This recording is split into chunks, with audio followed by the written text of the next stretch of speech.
Hello learners, welcome to class. In this session, we are going to continue the board questions of the chapter Nationalism in India. Let's start with the first question. Why did non-cooperation movement slow down in the cities? This question I have repeated in 2011, 14, 15 and 16. Let's start with the first point. Yes. So khadi clothes was often more expensive than mass production, and the milk clothes and poor people could not afford to buy it. Second point, the boycott of British institution posed a problem. So for the movement to be successful, alternative Indian institution had to be set up so that they could be used in place of the British ones. This was slow to come up. So the students and the teacher began trickling back to government schools, and the lawyers joined back work in government courts.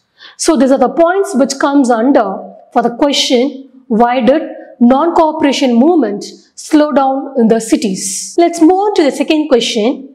Why did rich peasant community and poor peasant community joined civil disobedient movement?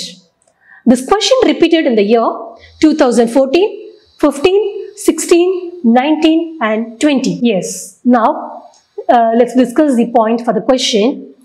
The first point, in the countryside, rich peasant communities like the Patidas of Gujarat and the Jats of Uttar Pradesh were active in the movement. Yes, so that will be the first point. The second point, the rich peasant participated in the movement as a struggle against high revenue demand.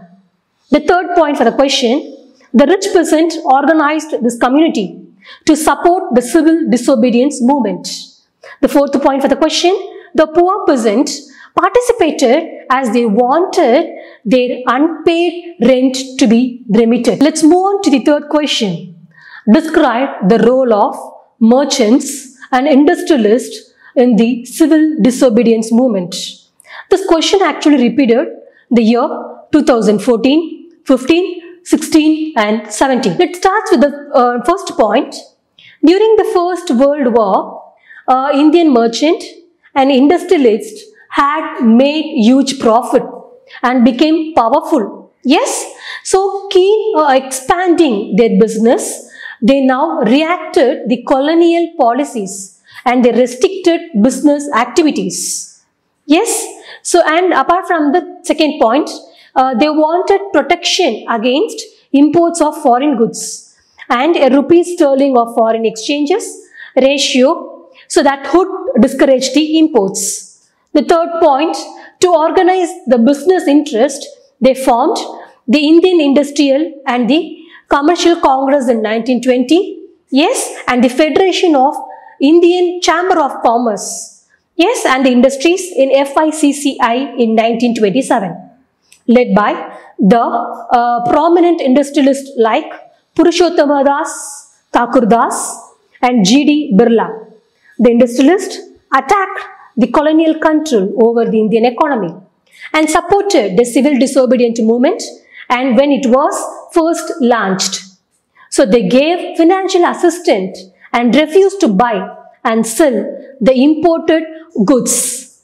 Most businessmen come to see Swaraj as a time when colonial restriction on the business could no longer, yes, and exist, and trade and industry would flourish without constraints. But after the failure of the Round Table Conference, the business groups were no longer uniformity and enthusiastic. Yes, the last point, they were apprehensive of the spread of militant activities, and they were worried about a prolonged disruption of business as well as the growing influence of socialism among the younger member of the Congress. So, these are the points which comes under for the question. Yes, let's move on to the fourth question. Describe the main features of Dandi March or Salt March. Actually, this question repeated in 2014, 15 and 16. Let's start with the first point. Mahatma Gandhi found in salt a powerful symbol that could unite the nation. So on 31st January 1930, he sent a letter to Viceroy Irwin stating 11 demands, one of which was a demand to abolish salt tax. The third point, salt was one of the most essential food items consumed by the rich and the poor alike under tax, and it was considered an oppression on the people by the British government. So Mahatma Gandhi's letter was an ultimatum, and its demand were not fulfilled on March 11th. By the March 11th, he had threatened to launch a civil disobedience campaign. So Mahatma Gandhi started his famous salt march, accompanied by 78 of his trusted volunteers. The march was over 240 miles from Gandhiji Ashramam in Sabarmati to Gujarat coastal town of Dandi. So the volunteers walked for 24 days, about 10 miles a day. Thousands came to hear Mahatma Gandhi wherever he stopped, and he told them what he meant by Swaraj and argued them to peacefully defy the British. So on 6th April, he reached Dandi and ceremonially violated the law. So manufacturing salt by boiling sea water, this marked the beginning of the civil disobedience movement. So these are the points that has to become for the question, describe the features of Salt March or Dandi March. Yes, fifth question. Simon Commission was greeted with slogan, "Go back Simon." At arrival in India, support this reaction of Indians with arguments. The first point, Simon Commission was to look into the functioning of the constitutional system in India and suggest changes. The second point, the commission did not have a single member, yes, a single Indian member. They were all British. The third point, according to Indians, the commission did not hold any hopes for further constitutional reforms. The fourth point, Simon Commission arrived in India in 1928. It was greeted with the slogan, "Go back Simon," and black flags. So all the parties, including the Congress, the Muslim League, participated in the demonstration. So these are the points which comes under Simon Commission. Yes, the reaction of Simon Commission. Let's move on to the sixth question. Dalit participation was limited in the civil disobedience movement. Examine the statement. This question was asked in 2013 paper. The first point, many Dalit leaders were keen on a different political solution to the problem of the community. Second point, they began organizing themselves, demanding reserved seats in the educational institutions and a separate electorates that would choose Dalit members for legislative councils. And the third point, political empowerment, they believed, would resolve the problem of this social disabilities. And Dalit participation in the civil disobedience movement was therefore limited, particularly in the Maharashtra and the Nagpur region, where their organization was quite strong. Explain the contribution of the various social groups in the civil disobedience movement. This question I have repeated in 2011, 12 and 16. The first point, the civil disobedience movement marked the participation of business class, peasants, both rich and poor peasantry, and limited participation of industrial working class and women, etc. The second point, industrialists participated in the civil disobedience movement because the rich peasants and the industrialists joined the movement to protest against the colonial policies and restricted business activities. And they wanted protection against import of foreign goods and wanted removal of trade barriers and wanted to expand their business. The third point, the rich peasants like the Patidas of Gujarat, the Jats of Uttar Pradesh were active in the movement. So the rich peasants became enthusiastic supporters of the civil disobedience movement and organizing their communities. At a time, forcing elected members to participate in the boycott programs. And the fourth point, the poor peasants, many of them were small tenants cultivating land. So they had rented from landlords. They wanted the unpaid rent to the landlords to be remitted. And the last point, during the Salt March, thousands of women came out of their homes, to listen to the speeches of Gandhi. So women participated in protest marches and manufactured salt and picketed foreign clothes and liquor shops. Many went to jail, while women of high caste families participated from urban area. So in the rural area, they came from rich peasant households. So these are the points for the contribution of various social groups in the civil disobedience movement. Let's move on to the next question. Describe the contribution of Baba Ramachandra. This question I've repeated in 2015 and 16. Or else they can ask you like this. Describe the movement led by Baba Ramachandra in Awadh against talukdars and landlords. The first point, in Awadh, the peasants were led by Baba Ramachandra, a sannyasi who had earlier been to Fiji as an indentured labor.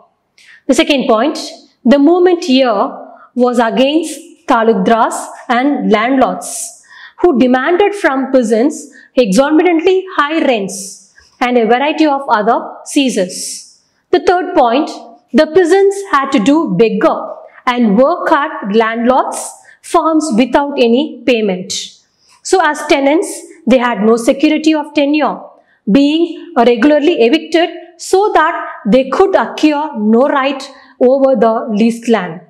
The fourth point, the peasant movement demanded reduction of revenue, abolition of beggar, and social boycott of oppressive landlords. So in many places, the night hobby bunds were organized by the panchayats to deprive landlords of the services of even barbers and washermen.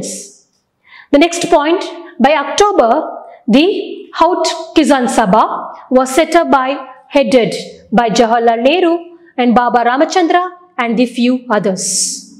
Within a month, over 3,000 branches has been set up in the villages around the region. And the last point, as the movement spread in 1921, the houses of talukdars and the landlords were attacked, and the bazaars were looted and the grain hoards were taken over. The ninth question, Mahatma Gandhi put a lot of effects for the upliftment of Dalits. Explain the statement. This question I have repeated in 2014, 15 and 17. Answer, the first point. Mahatma Gandhi declared that Swaraj could not come for 100 years if untouchability was not eliminated. And the second point, he called the untouchables, the Harijans or the children of God. The third point, he organized Satyagraha to secure them entry into temples and access to public wells, tanks, roads and schools.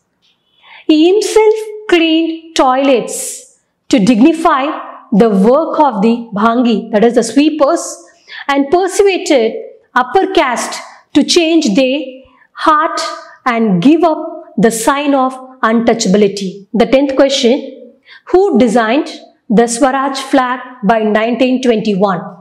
Mention any two features of this flag. Or who designed the Swaraj flag? What were the features of this flag?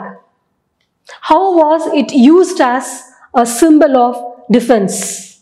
Or which flag did Gandhiji design? By in 1921, mention its special feature. This question repeated in 2012, 14, 15 and 16. Gandhi had designed the Swaraj flag in 1921.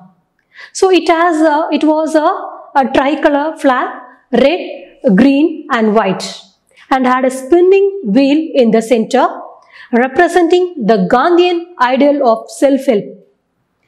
Third point, carrying the flag, holding it aloft during marches became a symbol of defiance. Let's move on to the next question. Explain the effects of First World War on India, or how did the First World War create a new economic and political situation in India? Explain with example, or explain any 5 major problems posed by the First World War in India, or examine the effects of the First World War on the national movement of India. This question I have repeated in 2019 and 20 paper. The first point, the war created a new economic and political situation. The second point, it led to a huge increase in defense expenditure, which was financed by war loans, and increasing the taxes and the custom duties were raised and income tax introduced. The third point, through the war year, the prices increased, doubling between 1913 and 1918, leading to extreme hardship for the common people. The fourth point, the villages were called upon to supply soldiers and forced recruitment. Yes, and forced recruitment in the rural area, which caused widespread hunger. So then in 1918 to 19 and 1920 to 21, crops failed in many parts of India, resulting in acute shortage of food. So this was accompanied by an influenza epidemic. According to the census of 1921, 12 to 13 million people perished as a result of famine and the epidemic. The next question, explain the cause of non-cooperation movement in the towns. It's 2018 paper. The movement started with middle class participation in the cities. Thousands of students left government-controlled schools and colleges. Headmasters and teachers resigned and lawyers gave up their legal practices. Second point, the council elections were boycotted in most provinces except Madras, where the Justice Party, the party of the non-Brahmins, felt that entering the council was one way of gaining some power, something that usually only Brahmins had access to. The effects of non-cooperation on the economic front were more dramatic. So foreign goods were boycotted, liquor shops picketed, and foreign clothes burnt in huge bonfire. The imports of foreign clothes halved between 1921 and 1922. Its value dropping out from rupees 102 crores to rupees 57 crores. In many places, merchants and traders refused to trade in foreign goods or finance foreign trade. As the boycott movement spread, the people began discarding imported clothes and wearing only Indian ones. So the production of Indian textiles mills and handlooms went up. This movement in the cities gradually slowed down because the khadi clothes was often more expensive than mass-produced milk cloth, and poor people could not afford to buy it. The boycott of British institution posed a problem. So for the movement to be successful, the alternative Indian institution had to be set up so that they could be used in the place of the British ones. So this were slow to come up.